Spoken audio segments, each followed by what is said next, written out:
जी ने कहा कि धारावी का प्रोजेक्ट रद्द कर देंगे। अरे भैया, रद्द करने के सिवा और स्टे देने के सिवा उनको कुछ आता है क्या? 2.5 साल में तो सब मेट्रो को भी स्टे दिया था, कारशेड को भी स्टे दिया था, कोस्टल को भी स्टे दिया था, नागपुर मुंबई समृद्धि को भी स्टे दिया था, जलयुक्त शिवार को भी स्टे दिया था। सभी योजनाओं को स्टे देने का काम महाविकास आघाड़ी सरकार ने किया था, तो उनसे क्या और उम्मीद कर सकते हैं हम? धारावी जो है, 1-2 लाख लोग रहते वहां पर, कीचड़ में, गंदे नाले में, आजू बाजू में इतनी गंदगी है, उसमें रहते। खुद तो बड़े बड़े बंगले में रहते हो और गरीबों को कीचड़ में रखते हो। लेकिन गरीबों ने वहां के सोचना चाहिए। उसमें 1-2 लाख घर, इन्होंने तो सिर्फ क्वालिफाई होने वाले को घर देने की बात की थी।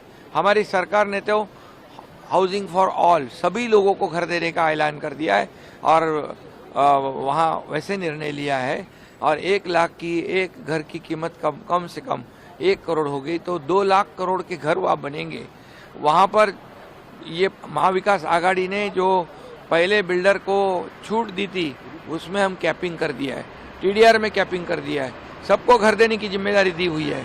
और इसलिए ये जो पहले तो वही डेवलपर से उनकी जमती थी, अब क्यों नहीं जम रही है? क्या सौदा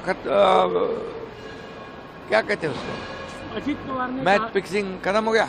अजीत पवार ने कहा कि कटेंगे बटेंगे महाराष्ट्र। अभी मैं एक ही कहता हूँ, ये महाविकास आघाड़ी सरकार जो 2.5 साल का काम उन्होंने जो किया है और हमारा 2-2.25 साल का काम महायुति का, इसके अंदर मैं ओपन चैलेंज करता हूँ, बताओ आपने क्या किया है, बताओ आपने कितने काम रोक दिए और हम कहते हैं कितने काम हमने शुरू किए, कितनी कल्याणकारी योजना हमने शुरू की।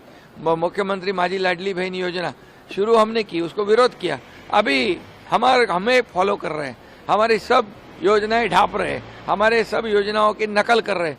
तो इसलिए लोग बहुत समझदार है। मेरी लाडली बहना, लाडले भाई, लाडले किसानों को कर्ज माफ करने का निर्णय लिया, उन्होंने भी लिया, और ये हमारे पीछे पीछे दौड़ रहे और हमारी कॉपी कर रहे। इसलिए लोग को पता है ये देने वाले नहीं, ये प्रिंटिंग मिस्टेक वाले लोग हैं। यहाँ पर जब राजस्थान में, कर्नाटक में, हिमाचल में योजना शुरू कर दी, जीत गए और बाद में कहते पैसे नहीं है, केंद्र से पैसे मांगते। ये झूठे लोग हैं, मकार लोग हैं, ये फरेबी लोग हैं और जनता इन पर भरोसा नहीं करेगी। क्योंकि लाडली बहनाओं के खाते में हमने 5 किस्त तब जमा कर दिए, क्योंकि हमें पता था कि आचार संहिता लग जाएगी तो यही रोकेंगे और यही बोलेंगे नहीं देना है। क्योंकि यही लोगों ने कोर्ट में गए, ये कोर्ट में, मुंबई हाईकोर्ट में गए, नागपुर हाईकोर्ट में, महाविकास आघाड़ी के लोग गए। तो ये हमारी बहना जो है, ये उनको पर भरोसा नहीं करेगी। पूरी तरह उन्होंने तय कर लिया है कि महायुति की सरकार फिर आएगी, पूरे मेजोरिटी से, फिर पूरे थंपिंग मेजोरिटी से।